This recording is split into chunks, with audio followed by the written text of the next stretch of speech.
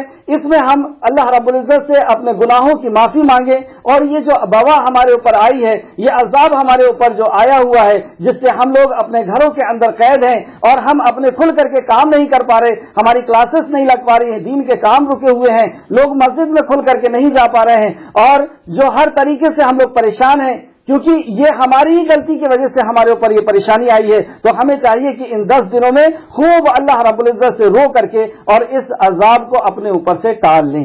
اللہ رب العزت ہم سب کو توفیق اور رفیق عطا فرمائے۔ اللہ رب العزت ہم سب کی گناہوں کو معاف فرما دے اور اس عذاب کو ہم پر سے ٹال دے، آمین یا رب العالمین۔ چلیں اب دیکھتے ہیں ہم آج کی کلاس سورہ نساء کی آیت نمبر 59 سے ہم لوگ اس کو پھر سے دیکھتے ہیں۔ اعوذ باللہ من الشیطان الرجیم، بسم اللہ الرحمن الرحیم۔ یا ایھا الذین آمنوا اطیعوا اللہ واطیعوا الرسول واولی الامر منکم۔ یا ایھا الذین آمنوا، اے وہ لوگوں جو ایمان لائے ہو، اطیعوا اللہ، اللہ کی اطاعت کرو، واطیعوا الرسول، اور رسول کریم صلی اللہ علیہ وسلم کی اطاعت کرو، واولی الامر منکم، اور اولی الامر کی، صاحب اقتدار کی، صاحب امر یعنی آرڈر دینے والے شخص کی اطاعت کرو۔ جو صاحب اقتدار کام چلانے کے لیے بنائے جاتے ہیں، جو امیر بنائے جاتے ہیں، جو امام بنائے جاتے ہیں، جو حکمراں بنائے جاتے ہیں، ان کی اطاعت کرو۔ یہاں تک ہم کو 2 میسج ملے اللہ رب العزت کے۔ سب سے پہلا یہ کہ اللہ کے نبی کی تو اطاعت کرنا ہی ہے، ساتھ میں اولی الامر کی بھی اطاعت کرنا ہے، صاحب اقتدار کی بھی اطاعت کرنا ہے۔ تو ہمیں صاحب اقتدار بنانا ہوگا، اور صاحب اقتدار کس کو بنائیں گے؟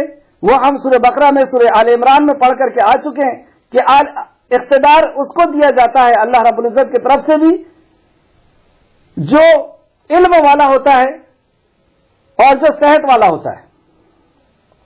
تو ہم صاحب اقتدار اس کو بنائیں جو علم میں زیادہ ہو، لیکن اکثر یہ دیکھا جاتا ہے کہ جو مسجد کی زیادہ اچھی صفائی کر سکتا ہے اس کو دے دو اقتدار، یا مسجد میں جو زیادہ ڈونیشن دے سکتا ہے اسے اقتدار دے دو۔ ایسا نہیں ہونا چاہیے۔ جو علم والا ہے اور علم کے حساب سے جو فیصلے کر سکتا ہے، جو صحیح اور غلط اپنے عوام کو بتا سکتا ہے اور عوام کی ضرورت کو پوری کر سکتا ہے، اسے بنانا چاہیے۔ دوسری بات یہ کہ جب ہم کسی کو صاحب اقتدار بنا دیں تو اس کی اطاعت اور فرمانبرداری ہمیں کرنا ہوگا، اور ہر قسم کی اطاعت اور فرمانبرداری اس کی کرنا جو کل حدیث میں نے آپ کو سنایا کہ جس نے میری اطاعت کی، نبی مکرم نے فرمایا اس نے گویا کہ اللہ کی اطاعت کی، اور جس نے میرے امیر کی اطاعت کی گویا کہ اس نے میری اطاعت کی۔ تو امیر کی اطاعت اصل میں اللہ کے نبی کی اطاعت ہے، اور اللہ کے نبی کی اطاعت اللہ کی اطاعت ہے۔ تو ان جو امیر ہم بناتے ہیں، جو صاحب اقتدار بناتے ہیں، جیسے ہو سکتا ہے ہمارے خاندان کا ایک صاحب اقتدار انسان ہو، ہماری مسجد کے ہوں، ہمارے سماج کے ہوں، ہمارے معاشرے کے ہوں، تو یہ جو بھی صاحب اقتدار ہیں ان کی بات کب تک مانی جائے گی؟ ان کی بات نیکی کے کام میں مانی جائے گی، جو بخاری شریف کے حوالے سے میں نے آپ کو بتایا تھا کہ ان کا امر، ان کا حکم اس وقت تک مانا جائے گا جہاں تک یہ اللہ اور اللہ کے نبی کے مطابق فیصلہ کریں گے۔ اس کو بخاری شریف حدیث نمبر 7145 میں آپ دیکھ سکتے ہیں، جو میں نے کل بتا چکا ہوں آپ کو۔ اور اگر ان میں اختلاف ہو جائے، ویسے تو امیر ایک ہی ہونا چاہیے، سارے مومنوں کا امیر ایک ہی ہونا چاہیے جس کو ہم خلیفہ کہتے ہیں، لیکن ہماری بدقسمتی کہہ لیجئے یا بدعملی کہہ لیجئے کہ ہم لوگ ایسا نہیں کر پائے کہ ہم سب کا خلیفہ ایک ہوتا۔